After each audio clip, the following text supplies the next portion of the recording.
ಪ್ರೀತಿಯ ವಿದ್ಯಾರ್ಥಿಗಳೇ, ತಮ್ಮೆಲ್ಲರಿಗೂ ಬೆಳಗಿನ ಶುಭೋದಯ.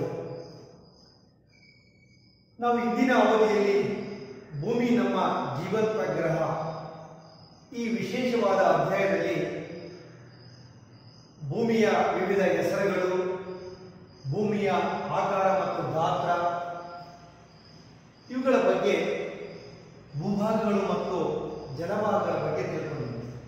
ಈಗ ನಾವು ಅಭ್ಯಾಸ ಮಾಡುವಂತಹ ಪ್ರಮುಖವಾದ ಅಂಶ ಅಕ್ಷಾಂಶಗಳು ಮತ್ತು ರೇಖಾಂಶಗಳು. ಭೂಮಿ ನಮ್ಮ ಜೀವಂತ ಗ್ರಹ ಎನ್ನುವ ಅಧ್ಯಾಯದಲ್ಲಿ ಮತ್ತೊಂದು ಪ್ರಮುಖವಾದ ಮತ್ತು ವಿಶೇಷವಾದ ಕಲಿಕಾಂಶ ಅಂದರೆ ಅಕ್ಷಾಂಶಗಳು ಮತ್ತು ರೇಖಾಂಶಗಳು. ಹಾಗಾದರೆ ಅಕ್ಷಾಂಶಗಳು ಮತ್ತು ರೇಖಾಂಶಗಳನ್ನು ನಾವು ಭೌಗೋಳಿಕ ನಿರ್ದೇಶಾಂಕಗಳು ಅಥವಾ ಭೌಗೋಳಿಕ ಜಾಲ ವ್ಯವಸ್ಥೆ ಅಂತ ಕರಿತೀವಿ. ಇದು ಹಿಂಗೆ ಯಾಕೆ ಕರಿಬೇಕು? ನಾವು ಭೌಗೋಳಿಕ ನಿರ್ದೇಶಾಂಕಗಳು ಅಂತ ಯಾಕೆ ಕರಿಬೇಕು ಅಥವಾ ಭೌಗೋಳಿಕ ಜಾಲ ವ್ಯವಸ್ಥೆ ಅಂತ ಕರಿಬೇಕು? ತಿಳ್ಕೊಳ್ರಿ.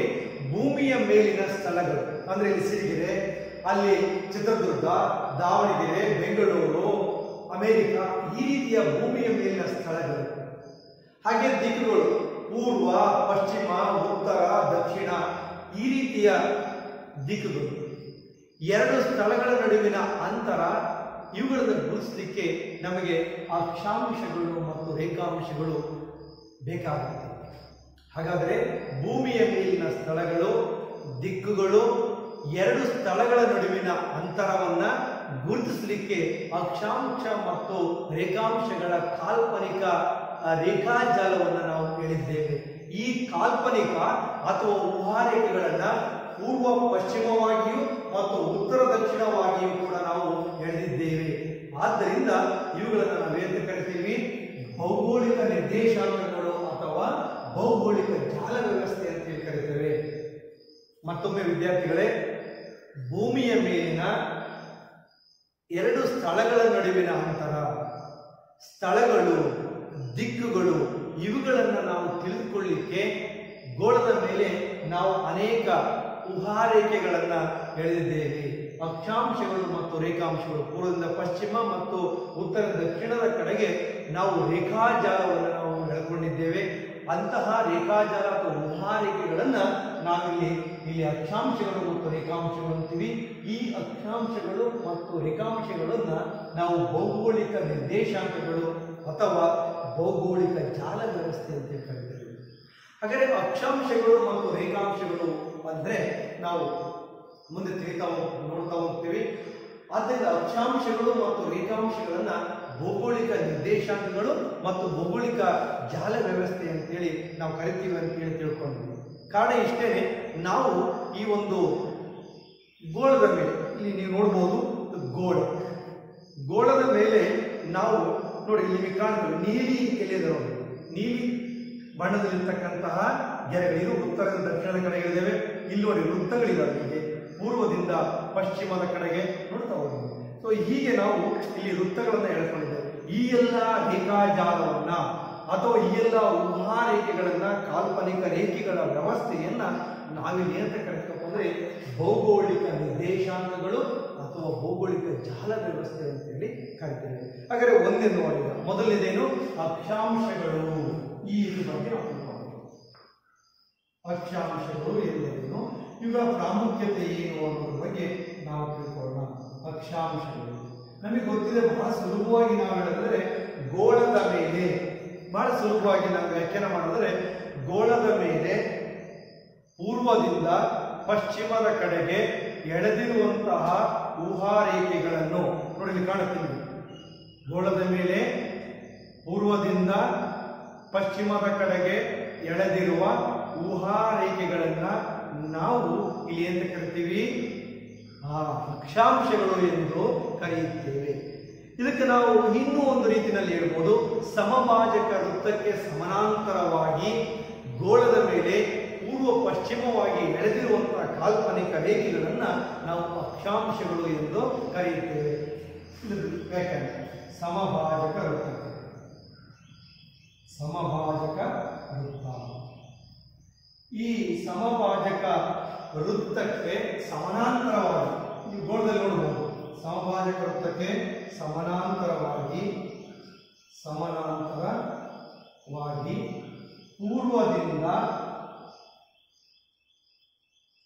ಪಶ್ಚಿಮದ ಕಡೆಗೆ ಪೂರ್ವದಿಂದ ಪಶ್ಚಿಮದ ಕಡೆಗೆ ಎಳೆದಿರುವ ಪೂರ್ವದಿಂದ ಪಶ್ಚಿಮಕ್ಕೆ ಅಂತ ಹೇಳ್ಬೋದು. ಪೂರ್ವದಿಂದ ಪಶ್ಚಿಮಕ್ಕೆ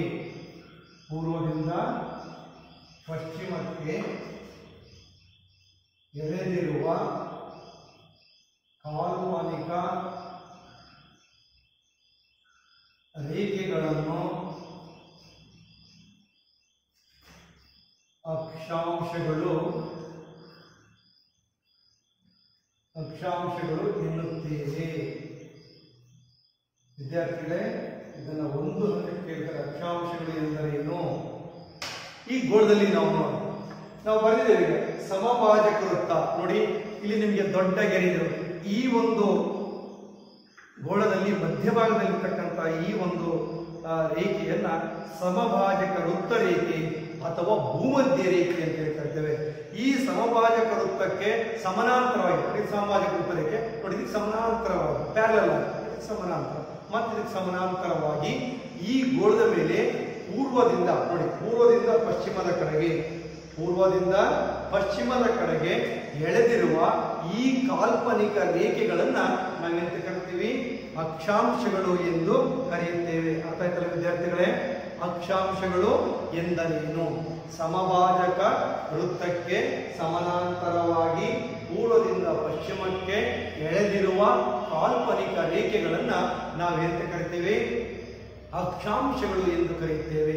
ಹಾಗಾದರೆ ಈ ಅಕ್ಷಾಂಶಗಳನ್ನು ನಾವು ನೋಡೋದಾದ್ರೆ, ಈ ಒಂದು ಸಮಭಾಜಕ ವೃತ್ತದ ಮೇಲ್ಭಾಗದಲ್ಲಿ ಒಟ್ಟು 90 ಮತ್ತು ದಕ್ಷಿಣಾರ್ಧ ಗೋಳದಲ್ಲಿ ಒಟ್ಟು 90 ಒಟ್ಟು ಸಮಭಾಜಕ ವೃತ್ತವನ್ನು ಸೇರಿಸಿಕೊಂಡು ನಾವು 181 ಅಕ್ಷಾಂಶಗಳನ್ನ ನಾವು ನೋಡ್ತೇವೆ. ಅಕ್ಷಾಂಶಗಳು ಎಷ್ಟಿದಾವೆ?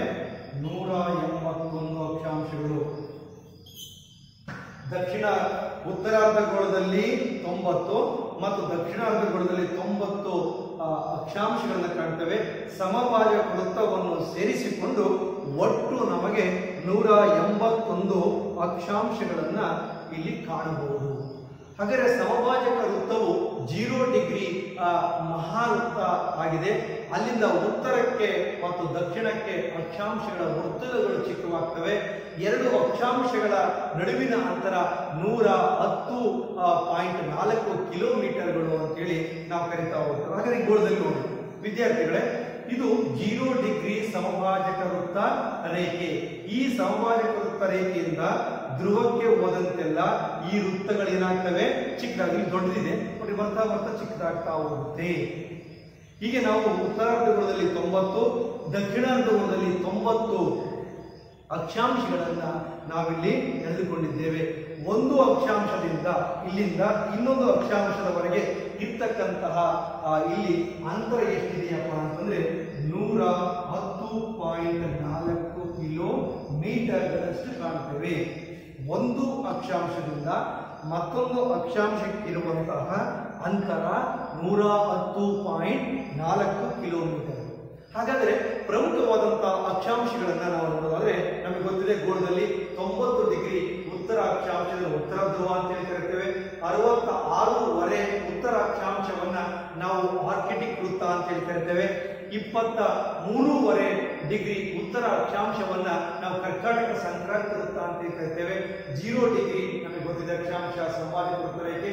23.5 ಡಿಗ್ರಿ ದಕ್ಷಿಣ ಅಕ್ಷಾಂಶವನ್ನ ನಾವು ಮಕರ ಸಂಕ್ರಾಂತಿ ವೃತ್ತ ಅಂತ ಹೇಳಿ ಕರಿತೇವೆ. 66.5 ದಕ್ಷಿಣ ಅಕ್ಷಾಂಶವನ್ನ ನಾವು ಇಲ್ಲಿ ಆರ್ಕಿಟಿಕ್ ಅಂಟಾರ್ಕಿಟಿಕ್ ವೃತ್ತ ಅಂತೀವಿ. 90 ಡಿಗ್ರಿ ದಕ್ಷಿಣ ಅಕ್ಷಾಂಶವನ್ನ ನಾವು ದಕ್ಷಿಣ ಧ್ರುವ ಅಂತ ಹೇಳಿ ಕರಿತೀವಿ. ಹಾಗಾದ್ರೆ ಒಂದೇ ನೋಡಿ, ಉದಾಹರಣೆ ಗೋಳ.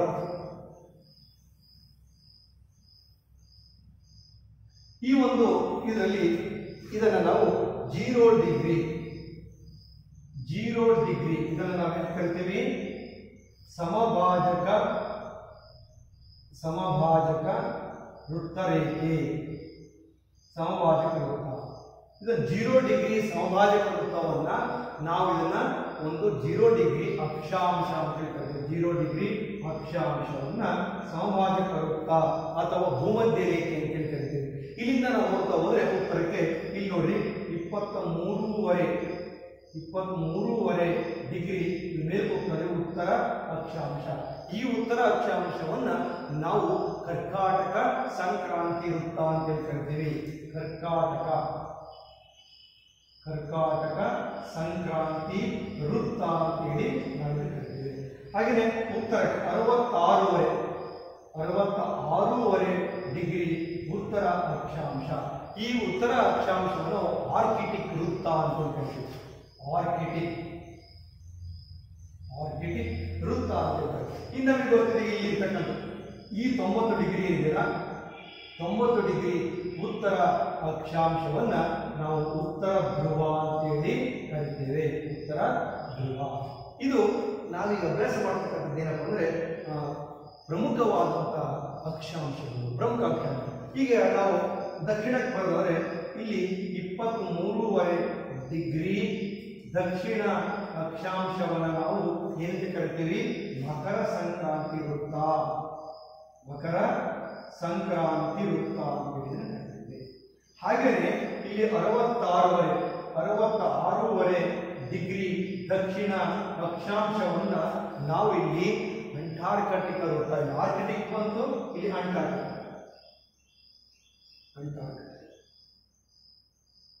ಅಂಟಾರ್ಕಟಿಕ. ಇಲ್ಲಿ ಈ ಒಂದು ಅಂಟಾರ್ಕಟಿಕ ವೃತ್ತ ಅಂತೇಳಿ ಇದನ್ನು ಕರಿತೇವೆ. ಕೊನೆಗೆ ನಮಗೆ ಗೊತ್ತಿದೆ ಇದು 90 ಡಿಗ್ರಿ ದಕ್ಷಿಣ ಅಕ್ಷಾಂಶವನ್ನ ನಾವು ದಕ್ಷಿಣ ಧ್ರುವ ಅಂತ ಹೇಳಿ ಕರೀತೇವೆ. ವಿದ್ಯಾರ್ಥಿಗಳೇ, ಪ್ರಮುಖ ಅಕ್ಷಾಂಶ ಗೋಳದ ಮೇಲೆ ನಾವು ಇಲ್ಲಿ ಗುರುತಿಸಿಕೊಂಡಿರುವಂತಹ, ನಿರ್ಧಾರ ಮಾಡಿಕೊಂಡಿರುವಂತಹ ಪ್ರಮುಖ ಅಕ್ಷಾಂಶಗಳು ಯಾವ್ಯಾವು ತಿಳ್ಕೊಂಡು. ಇವು ಪ್ರಮುಖ ಅಕ್ಷಾಂಶಗಳು.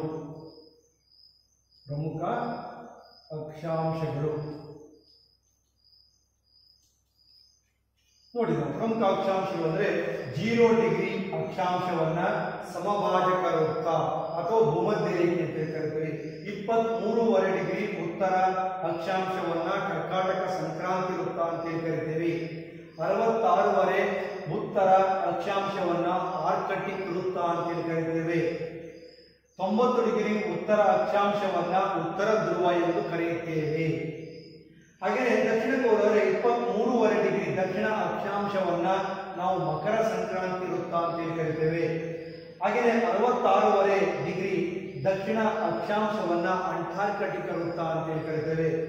90 ಡಿಗ್ರಿ ದಕ್ಷಿಣ ಅಕ್ಷಾಂಶವನ್ನ ನಾವು ದಕ್ಷಿಣ ಧ್ರುವ ಅಂತೇಳಿ ಕರಿತೇವೆ. ಇದಿಷ್ಟು ಕೂಡ ಪ್ರಮುಖ ರೇಖಾಂಶಗಳು ಅಂತೇಳಿ ಕರಿತೇವೆ. ವಿದ್ಯಾರ್ಥಿಗಳೇ, ಅರ್ಥ ಆಯ್ತಲ್ಲ?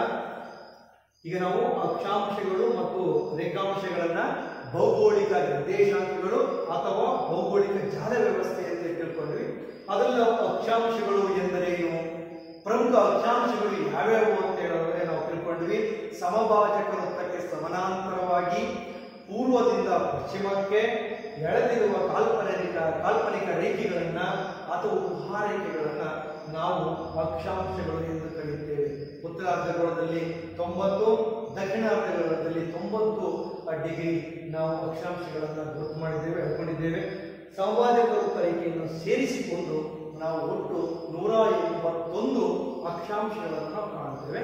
ಇಲ್ಲಿರುವಂಥದ್ದು ಪ್ರಮುಖ ಅಕ್ಷಾಂಶಗಳು ಸಮಭಾಜಕ ವೃತ್ತ, ಹಾಗೆ 23.5 ಡಿಗ್ರಿ ಉತ್ತರ ಅಕ್ಷಾಂಶ ಕರ್ಕಾಟಕ ಸಂಕ್ರಾಂತಿ ವೃತ್ತ, ಆರ್ಕಟಿಕ್ ವೃತ್ತ 66.5 ಡಿಗ್ರಿ ಉತ್ತರ ಅಕ್ಷಾಂಶ, 90 ಡಿಗ್ರಿ ಉತ್ತರ ಅಕ್ಷಾಂಶ ಉತ್ತರ ಧ್ರುವ, 23.5 ಡಿಗ್ರಿ ದಕ್ಷಿಣ ಅಕ್ಷಾಂಶ ಮಕರ ಸಂಕ್ರಾಂತಿ ವೃತ್ತ, 66.5 ಡಿಗ್ರಿ ದಕ್ಷಿಣ ಅಕ್ಷಾಂಶ ಅಂಟಾರ್ಕಟಿಕ ವೃತ್ತ, 90 ಡಿಗ್ರಿ ದಕ್ಷಿಣ ಅಕ್ಷಾಂಶವನ್ನ ನಾವು ಇಲ್ಲಿ ದಕ್ಷಿಣ ಧ್ರುವ ಅಂತ ಹೇಳಿ ಕರಿತೀವಿ. ಇದಿಷ್ಟು ಕೂಡ ಈ ಒಂದು ಅಕ್ಷಾಂಶಗಳಿಗೆ ಸಂಬಂಧಪಟ್ಟಂತಹ ಪ್ರಮುಖವಾದಂತಹ ಅಂಶಗಳು.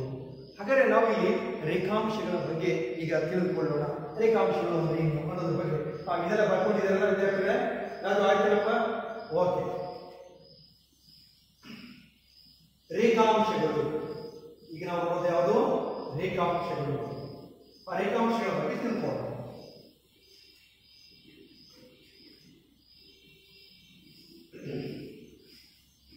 ಹಾಗಾದರೆ ನಾವು ಆ ಆಗಲೇ ಅಕ್ಷಾಂಶಗಳ ಬಗ್ಗೆ ತಿಳ್ಕೊಳ್ಬೇಕಾದ್ರೆ ಗೋಳದ ಮೇಲೆ ಸಮಭಾಜಕ ವೃತ್ತಕ್ಕೆ ಸಮಾನಾಂತರವಾಗಿ ಪೂರ್ವದಿಂದ ಪಶ್ಚಿಮದ ಕಡೆಗೆ ಎಳೆದಿರುವಂತಹ ಕಾಲ್ಪನಿಕ ರೇಖೆಗಳನ್ನ ನಾವು ಅಕ್ಷಾಂಶಗಳು ಅಂತ ಹೇಳ್ತಾರೆ. ಹಾಗಾದ್ರೆ ರೇಖಾಂಶಗಳು ಅಂದ್ರೆ ಏನು ಅಂತ ನಾವು ನೋಡೋಣ. ರೇಖಾಂಶಗಳು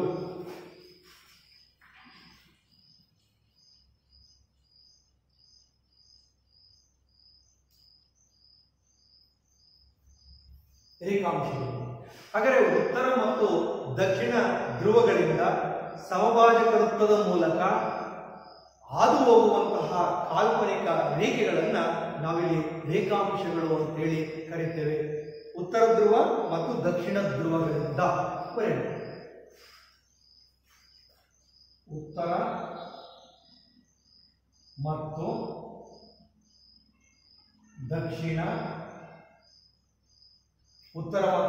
ದಕ್ಷಿಣ ಧ್ರುವಗಳಿಂದ ಸಮಭಾಜಕ ವೃತ್ತದ ಮೂಲಕ, ಉತ್ತರ ಮತ್ತು ದಕ್ಷಿಣ ಧ್ರುವಗಳಿಂದ ಸಮಭಾಜಕ ವೃತ್ತದ ಮೂಲಕ ಹೋಗಬೇಕು. ಸಮಭಾಜಕ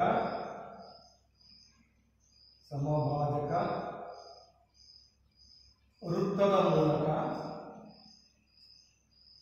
ಹಾದು ಹೋಗುವ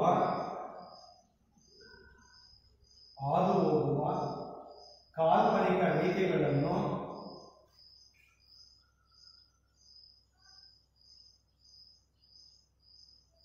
ರೇಖಾಂಶಗಳು ಎನ್ನುತ್ತೇವೆ.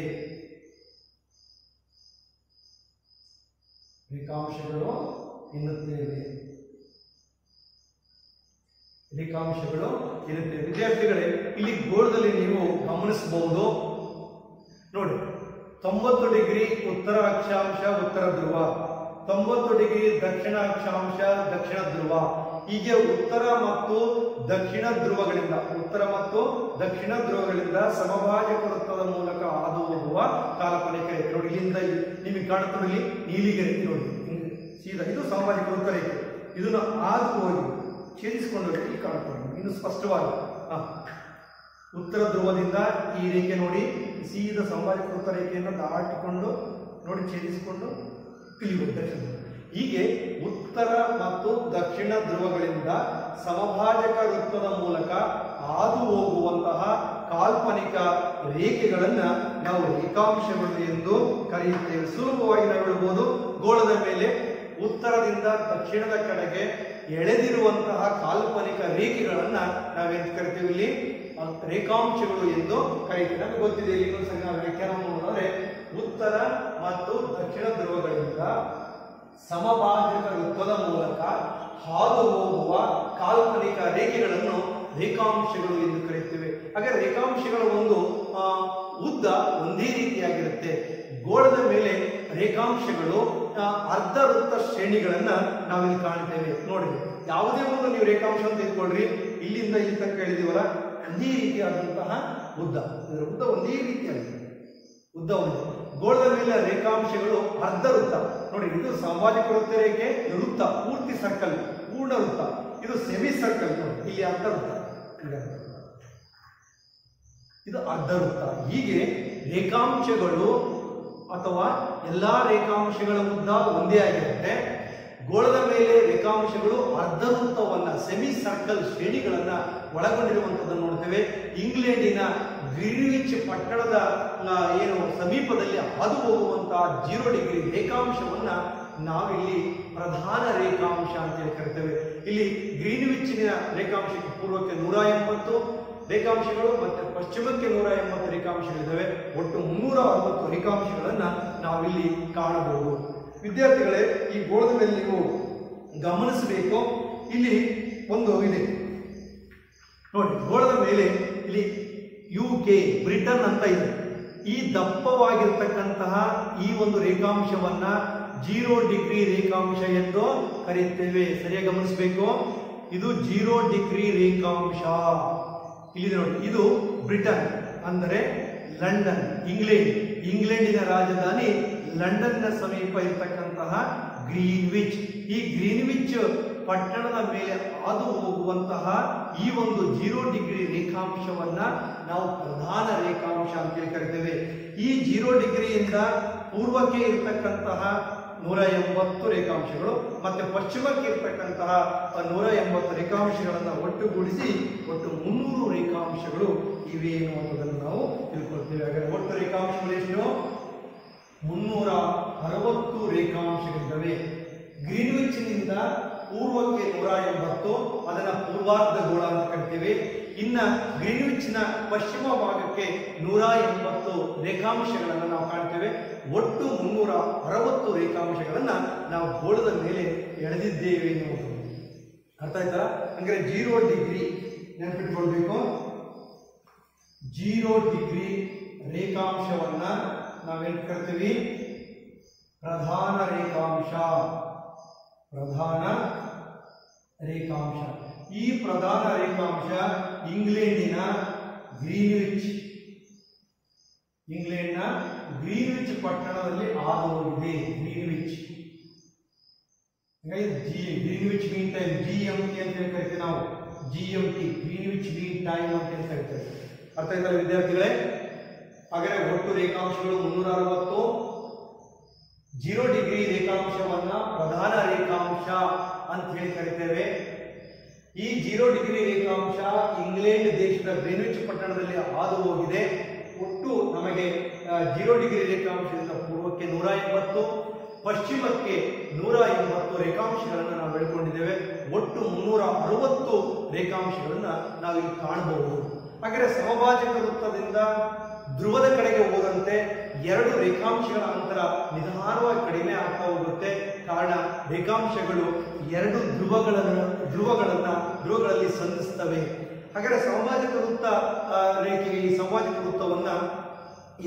ವೃತ್ತದಲ್ಲಿ 2 ರೇಖಾಂಶಗಳ ನಡುವಿನ ಅಂತರವನ್ನ ನಾವು ಕಾಣಬಹುದು. 111 ಕಿಲೋಮೀಟರ್. ನೋಡಿ ಇಲ್ಲಿ ನಮಗೆ ಗೋಳದಲ್ಲಿ ನಾವು ನೋಡ್ತಾ ಹೋಗಬಹುದು ಗ್ರೀನ್ವಿಚ್ ಮೆರಿಡಿಯನ್ ಅಂತ ಹೇಳಿ ಕರಿತೀವಿ. ಗ್ರೀನ್ವಿಚ್ ರೇಖಾಂಶ 0 ಡಿಗ್ರಿ ರೇಖಾಂಶವನ್ನ ಪ್ರಧಾನ ರೇಖಾಂಶ ಅಂತ ಹೇಳಿ ಕರಿತೇವೆ.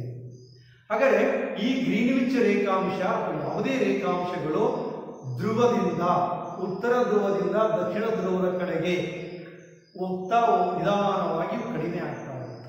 ಸಮಭಾಜಕ ವೃತ್ತದಿಂದ ಧ್ರುವದ ಕಡೆಗೆ ಹೋದಂತೆ ಏನಾಗ್ತವೆ? ಅವುಗಳು ಒಂದು ಅಂತರ ಕಡಿಮೆ ಆಗ್ತಾ ಹೋಗುತ್ತೆ. ನೋಡಿ ಇಲ್ಲಿ ತುಂಬಾ ಆಗಲ್ಲ. ಇಲ್ಲಿ ಸಮಭಾಜಕ ವೃತ್ತ ರೇಖೆ ಇಲ್ಲಿ ನೋಡಿ ತುಂಬಾ ಅಂತರ ಇದೆ. ಬರ್ತಾ ಬರ್ತಾ ಬರ್ತಾ ಇಲ್ಲಿ ಕೂಡ್ಕೊಂಡು ನೋಡಿ ಈ ಒಂದು ರೇಖಾಂಶ ಇಲ್ಲಿ ಕೂಡ್ಕೊಂಡು ಅಂದ್ರೆ ಸಮಭಾಜಕ ವೃತ್ತದಿಂದ ಧ್ರುವದ ಕಡೆಗೆ ಹೋದಂತೆ 2 ರೇಖಾಂಶಗಳ ಅಂತರವು ನಿಧಾನವಾಗಿ ಕಡಿಮೆಯಾಗುತ್ತಾ ಹೋಗುತ್ತದೆ. ಕಾರಣ ಎಲ್ಲಾ ರೇಖಾಂಶಗಳು ಧ್ರುವಗಳಲ್ಲಿ ಸಂಧಿಸುತ್ತವೆ. ಇಲ್ಲಿ ಧ್ರುವದಲ್ಲಿ ಸಂಧಿಸಿದವೆ, ಇಲ್ಲಿ ಧ್ರುವದೆಲ್ಲ ಕೂಡ್ಕೊಂಡವೆ. ಹಾಗಾದರೆ ಸಮಭಾಜಕ ವೃತ್ತದಲ್ಲಿ ಅಂದ್ರೆ ಒಟ್ಟಾರೆ ಈ ಒಂದು ಗೋಳದಲ್ಲಿ 2 ರೇಖಾಂಶಗಳ ನಡುವಿನ ಒಂದು ಅಂತರ 111 ಕಿಲೋಮೀಟರ್ಗಳಷ್ಟಿರುತ್ತೆ. 111 ಕಿಲೋಮೀಟರ್. ಆಗ ನೋಡಿದ್ವಿ 110.4, ಇಲ್ಲಿ 111 ಕಿಲೋಮೀಟರ್. 111 ಕಿಲೋಮೀಟರ್. ವಿದ್ಯಾರ್ಥಿಗಳೇ, ಸಮಭಾಜಕ ವೃತ್ತದಿಂದ ರೇಖಾಂಶಗಳು ಧ್ರುವದ ಕಡೆಗೆ ಹೋದಂತೆ ಅವುಗಳ ಅಂತರ ನಿಧಾನವಾಗಿ ಕಡಿಮೆಯಾಗುತ್ತದೆ. ಕಾರಣ ಧ್ರುವ ಪ್ರದೇಶಗಳಲ್ಲಿ ರೇಖಾಂಶಗಳು ಸಂಧಿಸುತ್ತವೆ.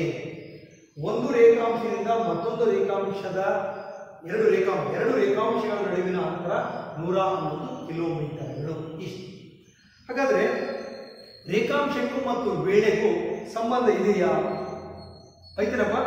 ಇದೆ. ಅವುಗಳ ಬಗ್ಗೆ ನಾವು ತಿಳ್ಕೊಂಡು ರೇಖಾಂಶ ಮತ್ತು ವೇಳೆ. ರೇಖಾಂಶ ಮತ್ತು ವೇಳೆ. ಈ ರೇಖಾಂಶ ಮತ್ತು ವೇಳೆ, ರೇಖಾಂಶಗಳಿಗೆ ಮತ್ತು ವೇಳೆಗೆ ಸಂಬಂಧ ಇದೆಯಾ ಅನ್ನೋದಾದ್ರೆ, ಭೂಮಿಯು ತನ್ನ ಅಕ್ಷದ ಸುತ್ತ ಭೂಮಿಯು ತನ್ನ ಅಕ್ಷದ ಸುತ್ತ ಒಂದು ಸುತ್ತು ಸಂಪೂರ್ಣಗೊಳಿಸಲಿಕ್ಕೆ 24 ಗಂಟೆಗಳು ಬೇಕು ಅಂತ ನಮಗೆ ಗೊತ್ತಿದೆ. ಹಾಗಾದ್ರೆ 360 ರೇಖಾಂಶಗಳ ಸುತ್ತಿ ಪೂರ್ಣಗೊಳಿಸಲಿಕ್ಕೆ 24 ಗಂಟೆ ಆಗುತ್ತೆ ಅಂತ. ಹಾಗಾದ್ರೆ ಒಂದು ರೇಖಾಂಶದಿಂದ ಮತ್ತೊಂದು ರೇಖಾಂಶಕ್ಕೆ ಇರುವಂತ ವೇಳೆಯ ವ್ಯತ್ಯಾಸ 4 ನಿಮಿಷಗಳು ಅಂತಿದೆ. ನಮಗೆ ಗೊತ್ತಿದೆ ಭೂಮಿ ತನ್ನ ಅಕ್ಷದಲ್ಲಿ ತನ್ನನ್ನು ತಾನು ಸುತ್ತಾ ಇಡೀ ಸೂರ್ಯನನ್ನು ಸುತ್ತಾ ಹೋಗುತ್ತೆ. ಹಾಗಾದರೆ ಭೂಮಿ ತನ್ನನ್ನು ತಾನು ಒಂದು ಸುತ್ತು ತೆಗೆದುಕೊಳ್ಳಲಿಕ್ಕೆ 24 ಗಂಟೆಗಳು ಬೇಕು. ಹಾಗಾದರೆ ದಿನಕ್ಕೆ ಎಷ್ಟು ಗಂಟೆ? 24 ಗಂಟೆ. 24 ಗಂಟೆಗಳು. ದಿನಕ್ಕೆ ಎಷ್ಟು ಗಂಟೆ? ಒಂದು ದಿನ.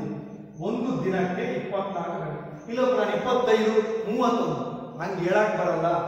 ನಮ್ಮ ಭೌಗೋಳಿಕ ವಿಜ್ಞಾನಿಗಳು, ಭೂಗೋಳ ವಿಜ್ಞಾನಿಗಳು ಬಹಳ ಅಕ್ಯುರೇಟ್ ಆಗಿ ನಿಖರವಾಗಿ ಕಂಡುಹಿಡಿದ್ದಾರೆ. ಹಾಗಾದರೆ ಪ್ರತಿ 15 ನಿಮಿಷಗಳಿಗೆ ರೇಖಾಂಶಗಳಿಗೆ 1 ಗಂಟೆ ಅಥವಾ 60 ನಿಮಿಷ ಆಗುತ್ತೆ. ನೀವು ಲೆಕ್ಕ ಹಾಕಬಹುದು. ಒಂದು ರೇಖಾಂಶಕ್ಕೆ ಮತ್ತೊಂದು ರೇಖಾಂಶಕ್ಕೆ ತೆಗೆದುಕೊಳ್ಳುವಂತಹ ಒಂದು ಇದು 4 ನಿಮಿಷ. 4 ನಿಮಿಷ 1 ಡಿಗ್ರಿ ಮಾಡಿ. ಹಾಗಾದರೆ 1 ಡಿಗ್ರಿ ರೇಖಾಂಶ ದಾಟಲಿಕ್ಕೆ 15 ಡಿಗ್ರಿ ರೇಖಾಂಶವನ್ನು ದಾಟಲಿಕ್ಕೆ ತೆಗೆದುಕೊಳ್ಳುವಂತಹ ಒಂದು ನಿಮಿಷ 60 ನಿಮಿಷ ಅಂತೇಳಿ. ಸೊ ಈ ರೀತಿಯಾಗಿ ನಾವು ಇದನ್ನ ಲೆಕ್ಕವನ್ನು ಮಾಡಿಕೊಳ್ಬಹುದು ಅಂತೇಳಿ. 360 ಇಂಟು 4 ಅದನ್ನ ನಾವು ಲೆಕ್ಕ ಹಾಕಿದ್ರೆ ಅದರಲ್ಲಿ 24 ಇದು ಬರುತ್ತೆ. 360 ರೇಖಾಂಶಗಳು. ಅದನ್ನ 4ರಿಂದ ಅಂದ್ರೆ ಒಂದು ರೇಖಾಂಶವನ್ನ ಭೂಮಿ ಅದು ದಾಟಲಿಕ್ಕೆ 4 ನಿಮಿಷ ತೆಗೆದುಕೊಳ್ಳುತ್ತೆ.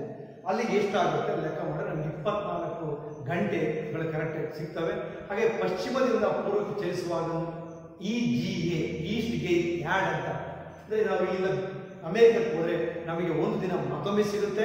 ಅದನ್ನೇ ಅಲ್ಲಿಂದ ನಾವು ಪೂರ್ವದಿಂದ ಪಶ್ಚಿಮಕ್ಕೆ ನಾವು ಏನಾದರೂ ವಾಪಸ್ ಅಂದರೆ ವೆಸ್ಟ್ ಲೂಸ್ ಸಬ್ಸ್ಟ್ರಾಕ್ಟ್ಸ್ ಅಂತೇಳಿ ನಾವು ಕರಿತೇವೆ ಅಂತೇಳಿ. ಹೀಗೆ ನಾವು ಒಂದು ದಿನವನ್ನು 2 ಸಾರಿ ನಾವು ಇಲ್ಲಿಂದ ಅಮೆರಿಕಕ್ಕೆ, ಉದಾಹರಣೆಗೆ ಇವತ್ತು ನಾವು ಸೋಮವಾರ ಇಲ್ಲಿ ಬಿಟ್ಟರೆ ಏಷ್ಯಾ ಖಂಡದಲ್ಲಿ ನಾವು ಅಮೆರಿಕಕ್ಕೆ ಹೋದರೆ ಮತ್ತು ನಮಗೆ ಸೋಮವಾರ ಸಿಗುತ್ತೆ. ಅಲ್ಲಿಂದ ನಾವು ಮಂಗಳವಾರ ಬಿಟ್ಟರೆ ಇಲ್ಲಿ ನಮಗೆ ಬುಧವಾರ ಸಿಗುತ್ತೆ. ಅಂದರೆ EGA ಈಸ್ಟ್ ಗೇಜ್ ಆ್ಯಡ್ ನಂತರ WLS ವೆಸ್ಟ್ ಲೂಸ್ ಸಬ್ಟ್ರಾಕ್ಟ್ ಅಂತ ಹೇಳಿ ಕರಿತೇವೆ. ಒಂದಿನವನ್ನು ಹೆಚ್ಚು ಪಡ್ಕೊಳ್ತೇವೆ.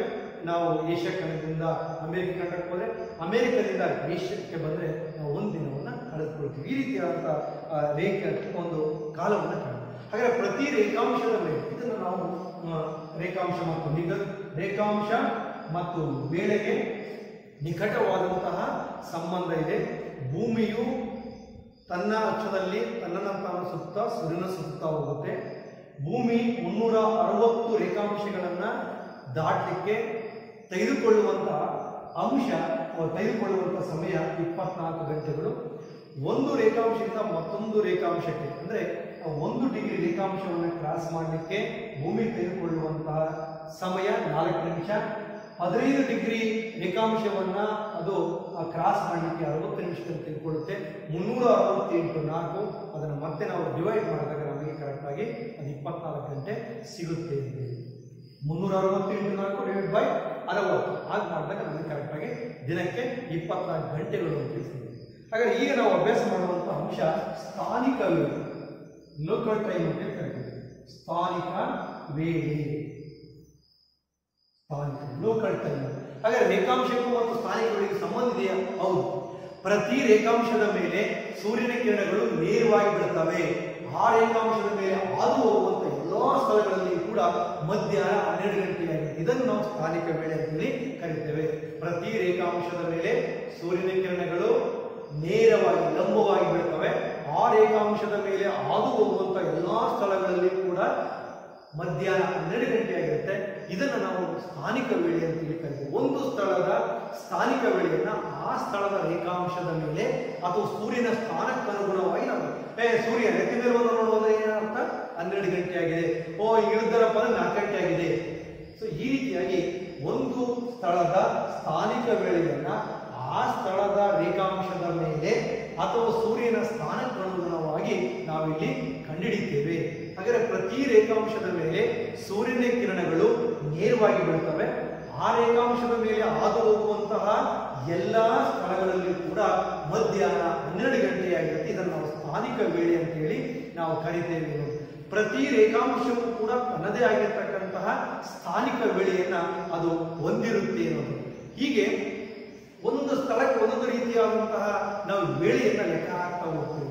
ಆದರೆ ಇಡೀ ದೇಶದಲ್ಲಿ ಎಷ್ಟು ರೇಖಾಂಶಗಳು ಹಾದು ಹೋಗಿರ್ತವೋ ಆ ರೀತಿ ವ್ಯತ್ಯಾಸ ಕಂಡುಬರುತ್ತದೆ. ನಮ್ಮ ದೇಶಕ್ಕೊಂದು ಸಮಯ, ಆ ಸ್ಥಳಕ್ಕೊಂದು ಸಮಯ. ಹೀಗೆ ಸ್ಥಾನಿಕ ವೇಳೆ ಮತ್ತು ಪ್ರಮಾಣ ವೇಳೆ ಎರಡು ರೀತಿಯ ಒಂದು ವೇಳೆಯನ್ನು ನಾವು ಕರೀತೇವೆ. ಒಂದು ಸ್ಥಾನಿಕ ವೇಳೆ ಲೋಕಲ್ ಟೈಮ್ ಅಂತ ಕರಿತೇವೆ, ಪ್ರಮಾಣಿತ ವೇಳೆ ಸ್ಟ್ಯಾಂಡರ್ಡ್ ಟೈಮ್ ಅಂತ ಕರಿತೇವೆ. ಇಡೀ ದೇಶವು ಅನುಸರಿಸುವಂತಹ ಒಂದು ಏನು ವೇಳೆಯನ್ನು ನಾವು ಪ್ರಮಾಣಿತ ವೇಳೆ ಅಂತ ಕರಿತೇವೆ. ಒಂದು ಸ್ಥಳದ ಮೇಲೆ ಹಾದು ಹೋಗಿರುವ ರೇಖಾಂಶದ ಮೇಲೆ ನಿಗದಿಯಾಗುವಂತಹ ವೇಳೆಯನ್ನು ಸ್ಥಾನಿಕ ವೇಳೆ.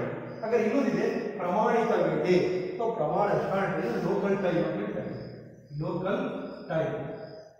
ಇನ್ನೊಂದಿದೆ ಪ್ರಮಾಣಿತ ವೇಳೆ, ಪ್ರಮಾಣಿತ ವೇಳೆ. ಇದನ್ನು ನಾವು ಏನು ಕರಿತೀವಿ?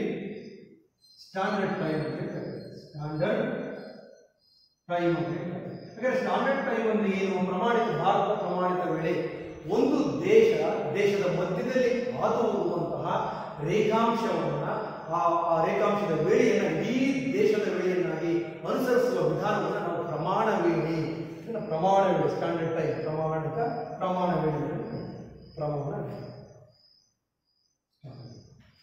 ಒಂದು ದೇಶದ ಮಧ್ಯದಲ್ಲಿ ಹಾದು ಹೋಗುವ ರೇಖಾಂಶದ ವೇಳೆಯನ್ನು ಇಡೀ ದೇಶದ ವೇಳೆಯನ್ನಾಗಿ ಅನುಸರಿಸುವ ವಿಧಾನವೇ ಪ್ರಮಾಣಿತ ವೇಳೆ. ಭಾರತ ದೇಶದಲ್ಲಿ 82.5 ಡಿಗ್ರಿ ಇದನ್ನ ಉತ್ತರ ಅಕ್ಷಾಂಶವನ್ನ ನಾವೇನಂತ ಕರಿತೀವಪ್ಪ ಅಂದ್ರೆ ಇದನ್ನ 82.5 ಪೂರ್ವ ರೇಖಾಂಶ, 82.5 ಪೂರ್ವ ರೇಖಾಂಶ. ನಮ್ಮ ದೇಶದ ಮಧ್ಯಭಾಗದಲ್ಲಿ ಹಾದು ಹೋಗಿರುವಂತಹ ರೇಖಾಂಶ 82.5 ಡಿಗ್ರಿ ಪೂರ್ವ ರೇಖಾಂಶ. ಈ 82.5 ಡಿಗ್ರಿ ಪೂರ್ವ ರೇಖಾಂಶದ ಆಧಾರದ ಮೇಲೆ ನಮ್ಮ ದೇಶದ ಒಂದು ವೇಳೆಯನ್ನು ನಾವು ಗುರುತು ಮಾಡಿಕೊಳ್ತೇವೆ. ಹೀಗಾಗಿ 82.5 ಡಿಗ್ರಿ ಪೂರ್ವ ರೇಖಾಂಶ ಅಲಹಾಬಾದ್, ಉತ್ತರ ಪ್ರದೇಶದ ಅಲಹಾಬಾದ್. ಈ ಒಂದು ಅಲಹಾಬಾದ್ ಸಮೀಪ ಹಾದು ಹೋಗಿರೋದ್ರಿಂದ ಇದನ್ನು ನಾವೇನು ಕರಿತೀವಿ? ಭಾರತದ ಪ್ರಮಾಣ ವೇಳೆ. ಈ ಭಾರತದ ಪ್ರಮಾಣ ವೇಳೆ 82.5 ಡಿಗ್ರಿ ಪೂರ್ವ ರೇಖಾಂಶ. ಅಂದ್ರೆ ನಮಗೆ ಗೊತ್ತಿದೆ ನಮ್ಮ ಭಾರತದ ವಿಸ್ತೀರ್ಣ, ಸ್ಥಾನ ಮತ್ತು ವಿಸ್ತೀರ್ಣಕ್ಕೆ ಸಂಬಂಧಪಟ್ಟಂತೆ ಹೇಳಿದರೆ ಭಾರತವು 8 ಡಿಗ್ರಿ 4 ನಿಮಿಷದಿಂದ 37 ಡಿಗ್ರಿ 6 ನಿಮಿಷದವರೆಗೆ ಇದು ಹಬ್ಬಿದೆ. ಹಾಗೆಯೇ ಇಲ್ಲಿ 68 ಡಿಗ್ರಿ 7 ನಿಮಿಷದಿಂದ 97 ಡಿಗ್ರಿ 25 ನಿಮಿಷದವರೆಗೆ ಹಬ್ಬಿದೆ. ಇದು ನಮಗಿಲ್ಲಿ ಅಕ್ಷಾಂಶಿಕ ಸ್ಥಾನ ಮತ್ತು ರೇಖಾಂಶಿಕ ಸ್ಥಾನ. ಭಾರತವು 8 ಡಿಗ್ರಿ 4 ನಿಮಿಷ ಉತ್ತರ ಅಕ್ಷಾಂಶದಿಂದ 37 ಡಿಗ್ರಿ 6 ನಿಮಿಷ ಉತ್ತರ ಅಕ್ಷಾಂಶದವರೆಗೆ ಹಾದು ಹೋಗಿದೆ. ಹಾಗೆಯೇ ಭಾರತ 68 ಡಿಗ್ರಿ 7 ನಿಮಿಷದಿಂದ 97 ಡಿಗ್ರಿ 2.5 ರೇಖಾಂಶದವರೆಗೆ ಹಬ್ಬಿದೆ. ಇವೆರಡನ್ನು ಕೂಡಿಕೊಂಡ್ರೆ ನಮಗೆ ಸಿಗುತ್ತೆ 68 ಪ್ಲಸ್ 97. ಇವೆರಡನ್ನು ಕೂಡಿಕೊಂಡ್ರೆ 8 7 15 6 1 7 15 ಅಲ್ಲಿ ನಾವು ಬಾಕ್ಸ್ ಮಧ್ಯಕ್ಕೆ ಬಾಕ್ಸಿದ್ರೆ ನನಗೆ 82.5 ಇದು. ಹೀಗೆ ನಮ್ಮ ಭಾರತ ಹೇಗೆ ಅಕ್ಷಾಂಶ ಮತ್ತು ಸ್ಥಾನಿಕವಾಗಿ ಹಂಚಿಕೆಯಾಗಿದೆಯೋ ಆ ಆಧಾರದ ಮೇಲೆ ನಮ್ಮ ದೇಶದ ಮಧ್ಯಭಾಗದಲ್ಲಿ ಹಾದು ಹೋಗಿರುವಂತಹ ಒಂದು ರೇಖಾಂಶವನ್ನು ನಾವು ಇಲ್ಲಿ ಭಾರತದ ಪ್ರಧಾನ ರೇಖಾಂಶ ಅಂತ ಕರಿತೀವಿ. ಭಾರತದ ಪ್ರಧಾನ ರೇಖಾಂಶ 82.5 ಡಿಗ್ರಿ ಪೂರ್ವ ರೇಖಾಂಶ. ಇದು ಉತ್ತರ ಪ್ರದೇಶದ ಅಲಹಾಬಾದ್ ನಗರದ ಮೂಲಕ ಹಾದು ಹೋಗಿದೆ. ನಮ್ಮ ದೇಶದ ವೇಳೆಗೂ ಮತ್ತು ಗ್ರೀನ್ವಿಚ್ ಆಗಲಿನ GMT ಇದಕ್ಕೂ 5 ಗಂಟೆ 30 ನಿಮಿಷ 5 ಗಂಟೆ 30 ನಿಮಿಷಗಳಷ್ಟು ಮುಂದಿರುತ್ತೆ ಅನ್ನೋದು. ಉದಾಹರಣೆಗೆ ಅಲ್ಲಿ 6 ಗಂಟೆ ಆಗಿತ್ತು, ಗ್ರೀನ್ವಿಚ್ನಲ್ಲಿ ಅಲ್ಲಿ 6 ಗಂಟೆ ಆಗಿತ್ತು ಅಂದರೆ ನಾವು 5:30 ಸೇರಿಸ್ಕೊಳ್ಬೇಕು. ನಮ್ಮ ದೇಶದಲ್ಲಿ 11 ಗಂಟೆ 30 ನಿಮಿಷ. ಬೆಳಿಗ್ಗೆ 6 ಗಂಟೆ ಆಗಿದೆ, ನಮ್ಮ ದೇಶದಲ್ಲಿ ಎಷ್ಟಾಗಿರುತ್ತೆ? 11:30. ಇದನ್ನು ನಾವು ನಮ್ಮ ಭಾರತದ ಪ್ರಮಾಣಿತ ವೇಳೆಗೆ ಪ್ರಮಾಣ ಇಂಡಿಯನ್ ಸ್ಟ್ಯಾಂಡರ್ಡ್ ಟೈಮು ಗ್ರೀನ್ವಿಚ್ ವೇಳೆಗಿಂತ 5:30 ಗಂಟೆಗಳಷ್ಟು ಮುಂದಿರುತ್ತದೆ ಅನ್ನೋದನ್ನು ನಾವಿಲ್ಲಿ, ಇದು ಗ್ರೀನ್ವಿಚ್ ವೇಳೆಗಿಂತ 5 ಗಂಟೆ 30 ನಿಮಿಷ ನಮ್ಮ ಭಾರತದ ಒಂದು ವೇಳೆ ಮುಂದಿರುತ್ತೆ. ಗ್ರೀನ್ವಿಚ್ನಲ್ಲಿ 6 ಗಂಟೆ ಆಗಿದೆ, ನಮ್ಮ ದೇಶದಲ್ಲಿ 11:30 ಆಗಿರುತ್ತೆ. ವಿದ್ಯಾರ್ಥಿಗಳೇ, ಇದಿಷ್ಟು ಕೂಡ ಅಕ್ಷಾಂಶಗಳು ಮತ್ತು ರೇಖಾಂಶ ಇರತಕ್ಕಂತಹ ಪ್ರಮುಖವಾದಂತಹ ಅಂಶಗಳು. ನಿಮ್ಮೆಲ್ಲರಿಗೂ ಕೂಡ ಅರ್ಥ ಆಗಿದೆ ಅಂತ ನಾನು ತಿಳ್ಕೊಳ್ತೇನೆ. ಗೃಹ ಪಾಠಕ್ಕೆ ಸಂಬಂಧಪಟ್ಟಂತೆ ಪ್ರಶ್ನೆಗಳನ್ನು ನೀವು ಬರ್ಕೊಳ್ರಿ. ಅಕ್ಷಾಂಶಗಳು ಮತ್ತು ರೇಖಾಂಶಗಳು ಎಂದರೇನು? ಎರಡನೇ ಪ್ರಶ್ನೆ, ಪ್ರಮುಖ ಅಕ್ಷಾಂಶಗಳನ್ನು ಹೆಸರಿಸಿ. 3 ಸ್ಥಾನಿಕ ವೇಳೆ ಮತ್ತು ಪ್ರಮಾಣ ವೇಳೆಗಿರುವ ವ್ಯತ್ಯಾಸಗಳೇನು? ವಿದ್ಯಾರ್ಥಿಗಳೇ, ಮುಂದಿನ ಅವಧಿಯಲ್ಲಿ ಈ ಒಂದು ರೇಖಾಂಶ ಮತ್ತು ಅಂತಾರಾಷ್ಟ್ರೀಯ ದಿನಾಂಕ ರೇಖೆ ಈ ಒಂದು ಅಂಶದ ಬಗ್ಗೆ ಮುಂದಿನ ತರಗತಿಯಲ್ಲಿ ನಾವು ತಿಳ್ಕೊಳ್ಳೋಣ. ನಿಮ್ಮೆಲ್ಲರಿಗೂ ಧನ್ಯವಾದಗಳು.